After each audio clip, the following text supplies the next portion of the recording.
शं वरुणः शन्नो भवत्वर्यमा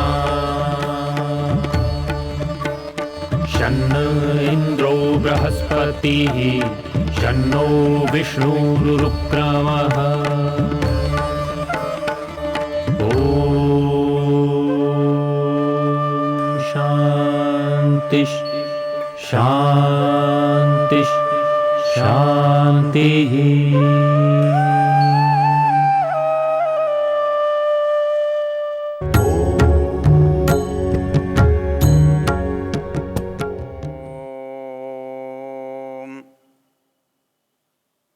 हम इस वेद की चर्चा में ऋग्वेद के 10वें मंडल के 71वें सूक्त की चर्चा कर रहे हैं।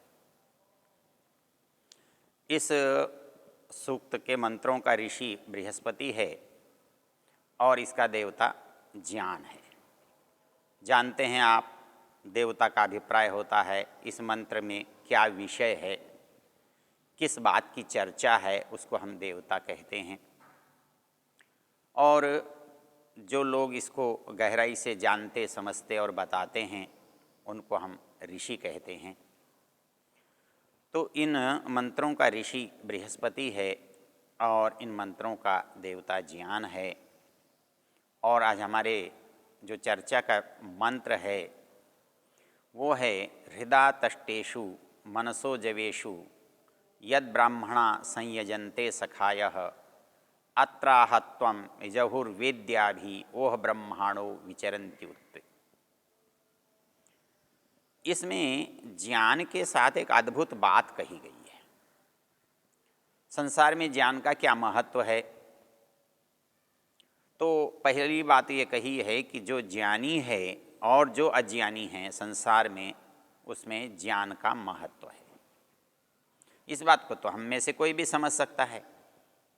अर्थात किसी शहर में या किसी गांव में, आजकल वैसे गांव नहीं रहे लेकिन फिर भी कहीं दूर वन प्रांत में कहीं कोई गांव ऐसा है जिसमें कोई पढ़ा लिखा नहीं है, 10, 20, 50, 100 में कोई एक पढ़ा लिखा होता है, तो जैसे उसका महत्व वहाँ बढ़ जाता है।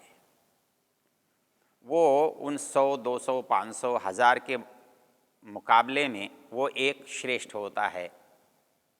ये बात ज्ञान की श्रेष्ठता है, ये ज्ञान की श्रेष्ठता की प्रतिपादक है, प्रमाण है। श्री कृष्ण जी महाराज गीता में एक बहुत सुंदर पंक्ति लिखते हैं, नहीं ज्ञानेन सदृशम पवित्रम इह विद्यते। इस संसार में ज्ञान से पवित्र कुछ भी नहीं है। इसलिए हम परमेश्वर को क्या कहते हैं? ज्ञान स्वरूप कहते हैं।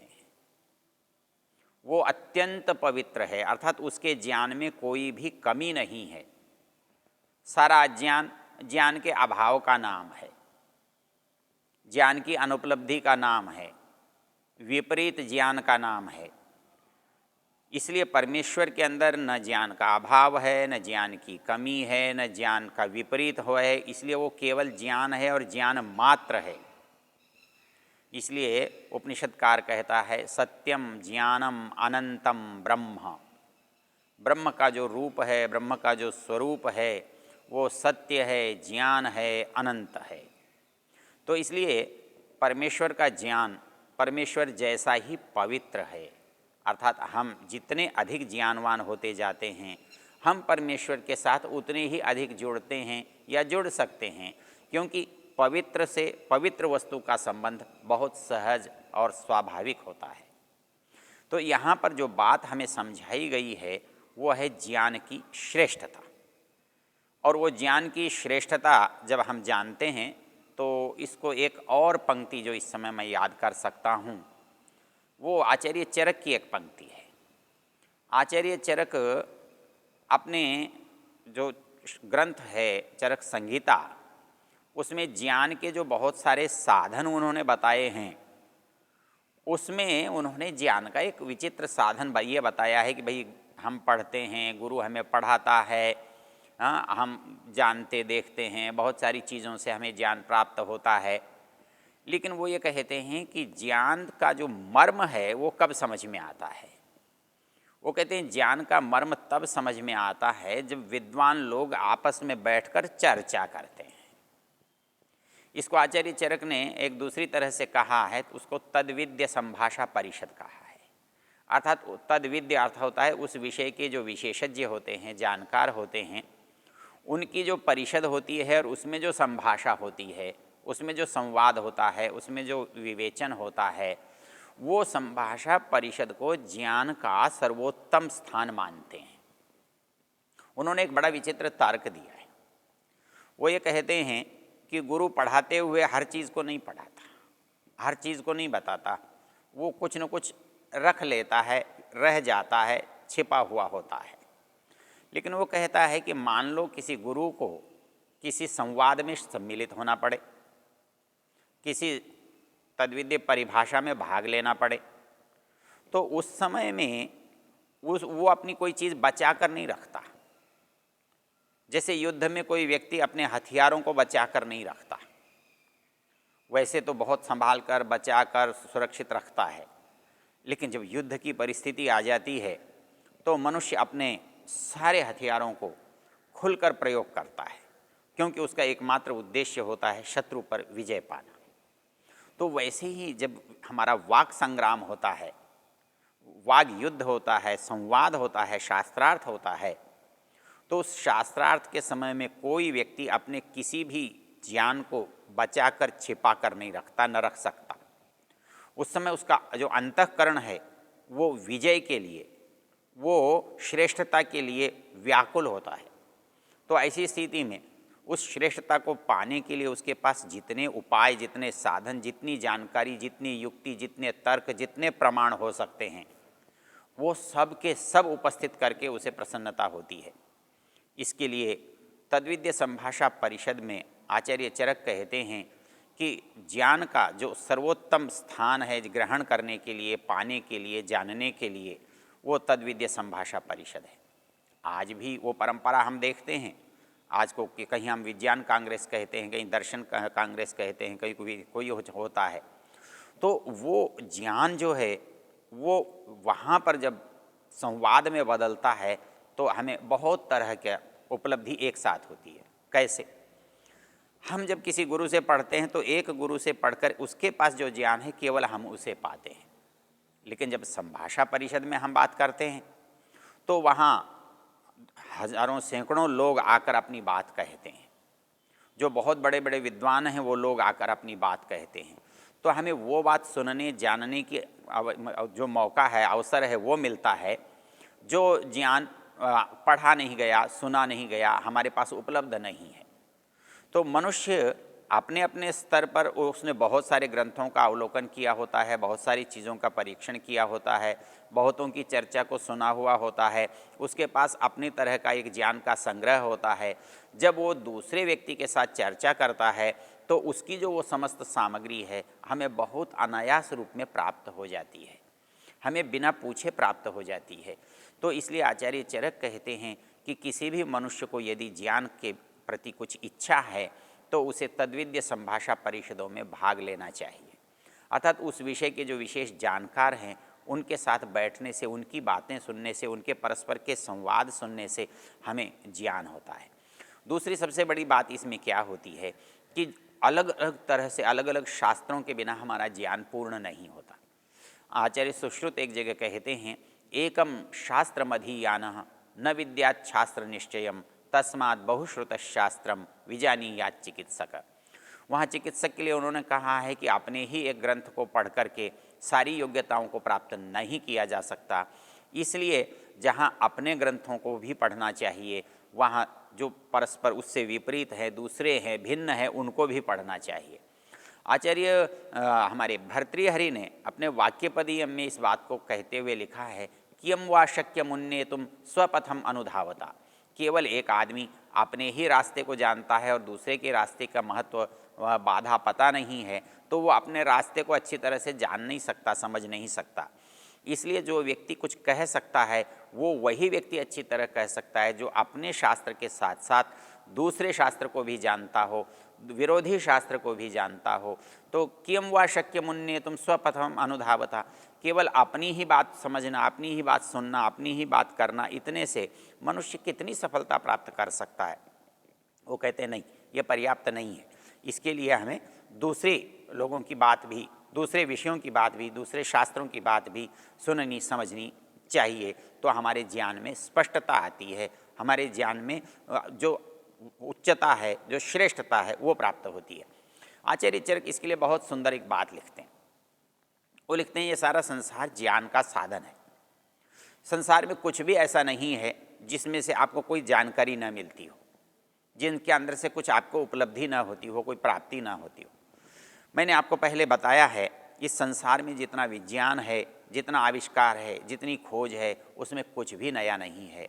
केवल नयापन इतना है, जो चीज़ हमारी आँखों से ओझल थी, जिस नियम को हम भूल गए थे, या जो नियम हमारे देखने में नहीं आता था, उसको जब विद्वान हमारे सामने रखता है तो हमें लगता है ये खोज है, ये विज्ञान है, ये आविष्कार है, ये नया है, ये अद्भुत है। किंतु संसार में तो सब कुछ पहले से ही है, इसलिए कुछ भी ऐसा नहीं है जो इसमें नया हो, जो इसमें ज्ञान से युक्त हो न हो, या इसमें किसी चीज़ की कमी हो। आचार्य चरक की एक बहुत सुंदर पंक्ति है। वो पंक्ति ये है, कृत्स्नो ही लोको बुद्धिमताम आचार्य शत्रुश्च अबुद्धिमता। कहता है इस दुनिया में दो तरह के लोग हैं। एक लोग हैं जो बुद्धिमान कहलाते हैं, समझदार कहलाते हैं, जिनके पास अपना मस्तिष्क है, उसकी क्षमता है। कुछ लोग जो हैं वो समझ नहीं पाते हैं, वो अन्यथा ही समझ लेते हैं या गलत ही समझते हैं। कहता है कि इसकी एक कसौटी है, इससे एक पहचान बनती है। कृत्स्नो ही लोको बुद्धिमताम आचार्य। मनुष्य गलती करके भी ये प्रसन्न होता है, चलो एक नई बात सीखने को मिली, एक नया अनुभव आया, अगली बार ये गलती हमसे नहीं होगी, ये बहुत अच्छा हुआ। एक आदमी गलती से दुखी होकर निराश हो जाता है और पराजित होकर बैठ जाता है। तो वो कहते हैं ऐसा नहीं होना चाहिए। होना क्या चाहिए? कृत्स्नो ही लोको। लोग यहाँ मनुष्यों के लिए भी है और लोग समस्त दुनिया के लिए भी है, पदार्थों के लिए भी है। तो कृत्स्नो ही लोको बुद्धिमताम आचार्य, अर्थात ये सारा संसार जो है, सारे संसार के मनुष्य जो हैं, एक बुद्धिमान व्यक्ति के लिए आचार्य के तुल्य हैं। जैसे आचार्य से हम कुछ ग्रहण करते हैं, शिक्षा प्राप्त करते हैं, वैसा ही ये सारा संसार हमें कुछ न कुछ शिक्षा देता हुआ दिखाई देता है, कुछ न कुछ बताता हुआ लगता है। और अशत्रुश्च अबुद्धिमता, जो मूर्ख है वो आदमी हर एक को अपना दुश्मन मानता है, अपना शत्रु मानता है, अपना विरोधी मानता है, अपनी हानि करने वाला समझता है, तो उससे वो द्वेष करता है, उससे वो दूरी बनाता है, वो उससे जलने लगता है, दुखी होता है। तो कहता है कि संसार में बुद्धिमान व्यक्ति कभी किसी से दुखी नहीं होता, परेशान नहीं होता, उसको उसके अंदर भी अपने काम की चीज़ दिखाई देने लगती है। तो कहता है कृत्स्नो ही लोको, सारा का सारा संसार बुद्धिमताम आचार्य, बुद्धिमानों का आचार्य है, और शत्रुश्च अबुद्धिमता। जो ये सारी भूमिका है ये इस मंत्र में सार्थक होती हुई दिखाई देती है। कैसे? वो कहता है कि दो तरह के लोग हैं। तो हृदातष्टेषु मनसो जवेषु, पिछले मंत्र में एक बात कही गई थी कि हमारे ज्ञान की जो भिन्नता है वो क्यों है? वो हमारे मानसिक जो संवेग हैं, हमारी बुद्धि की जो क्षमता है, हमारे मन का जो सामर्थ्य है, वो भिन्न भिन्न है, वो अलग अलग है। उस अलग अलग होने के कारण से हमारा जो ज्ञान है वो आँख कान नाक एक जैसे होने के बाद भी उसमें अंतर आ रहा है। जो ये अंतर आता है तो ये अंतर मनसो जवेषु। अब इसमें क्या कह रहा है? ये कहता है हृदातष्टेषु मनसो जवेषु, अर्थात जो हमारा ज्ञान है जब ये हमारे हृदय में तष्टा वैसे उसको कहते हैं जो बढ़ई लकड़ी को छील करके काट करके एक सुंदर रूप में किसी का स्वरूप देता है। कोई बढ़िया फर्नीचर बनाता है, बढ़िया मूर्ति बनाता है, बढ़िया कोई शैया बनाता है, बढ़िया कोई काष्ठ की वस्तु बनाता है, लेकिन वो कब बनाता है? जब उसे वो तक्षा, वो छानबीन उसकी अच्छी करता है, उसको छीलता है, काटता है, मोड़ता है, तोड़ता है, सुंदर बनाता है। तो वैसे ही जो मनुष्य है जब इस ज्ञान को अपनी बुद्धि में डालता है और बुद्धि में जब उसका तष्टेषु अच्छी तरह से तक्षण कर देता है, उसको मांज देता है, उसको बढ़िया चमका लेता है, तब क्या होता है? तो हृदय तष्टेषु मनसो जवेषु, वो कब हो सकता है कहता है? तो यद ब्राह्मणा संयजन्ते सखाय। हमने देखा था यज्ञ एक शैली है, यज्ञ एक विधा है, यज्ञ एक मार्ग है जिस पर व्यक्ति चला जाता है, जिसका अनुसरण करके अनुकरण करके कोई भी अच्छी चीज़ को प्राप्त किया जा सकता है, किसी भी अच्छी चीज़ तक पहुंचा जा सकता है। तो ये भी क्या है? ज्ञान यज्ञ है। तो ये कहता है ये ज्ञान यज्ञ कैसे होगा? क्योंकि यज्ञ तो क्या है? यज्ञ देव पूजा जैसे संगतिकरण है, यज्ञ जो है वो संगतिकरण है, अर्थात यज्ञ है मिलकर बैठने का नाम है, यज्ञ जो है एक सामूहिक कार्य है, यज्ञ है परस्पर मिलकर करने वाली बात है। तो यहाँ पर ये ज्ञान के लिए एक बात कह रहा है कि ज्ञान यदि यज्ञ है, इस ज्ञान यज्ञ के लिए क्या करना पड़ेगा? बोले हवन तो यज्ञ तो करना ही पड़ेगा। संयजन्ते सखाया, जो मित्र लोग हैं, जो विद्वान लोग हैं, जो बुद्धिमान लोग हैं, वो संयजन्ते जब यज्ञ पर बैठ जाते हैं, संवाद पर बैठ जाते हैं, शास्त्रार्थ पर बैठ जाते हैं, तब हमको जो प्राप्ति होती है तो उसके लिए एक पंक्ति दी है, ओह ब्रह्मांडो विचरन्त्युत्वे। कहता है कि ओह ब्रह्म में, वेद ब्रह्म में हमारा विचरण होने लगता है। अर्थात जब हम यज्ञ के द्वारा, ज्ञान यज्ञ के द्वारा, संवाद के द्वारा, जब हम एक दूसरे से विचार विमर्श के द्वारा जब अपने ज्ञान को परिष्कृत कर लेते हैं तो हमारा ज्ञान पराकाष्ठा की ओर जाने लगता है और ओह ब्रह्म में हम विचरण करते हैं।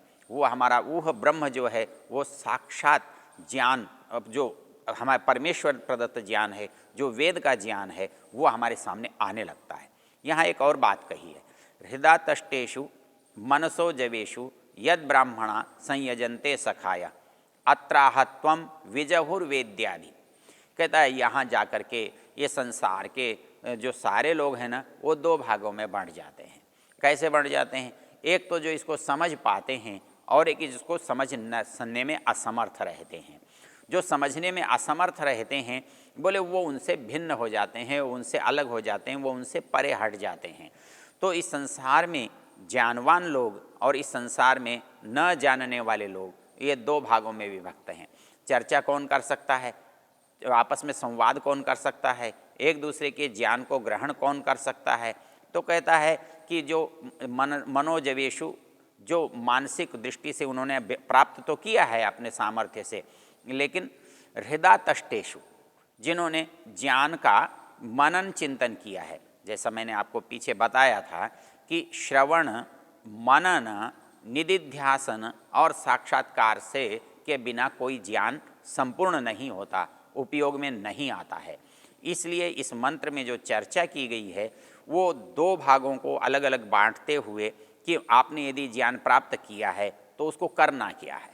उसको हृदय तष्टेषु, जब तक हम उसको अपना नहीं बना लेते, वो ज्ञान हमारा नहीं हो जाता। हमारा कब होता है? जब उसमें काट छाँट हो जाती है, उसमें अनुकूलता बन जाती है, हम उसको दूसरे ज्ञान से मिश्रित कर लेते हैं, प्रमाणित कर लेते हैं, पुष्ट कर लेते हैं, तो वो ज्ञान हमारा बन जाता है।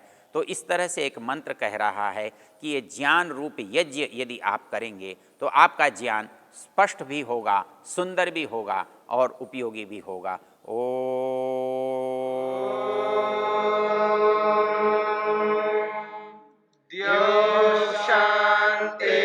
शांतिरंतरिक्षं शांतिर्पृथिवी शांतिरापः शांतिरोषधयः शांतिः वनस्पतयः शांतिर्विश्वे देवाः शांतिर्ब्रह्म शांति सर्वं शांति शांतिरेव शांति शांति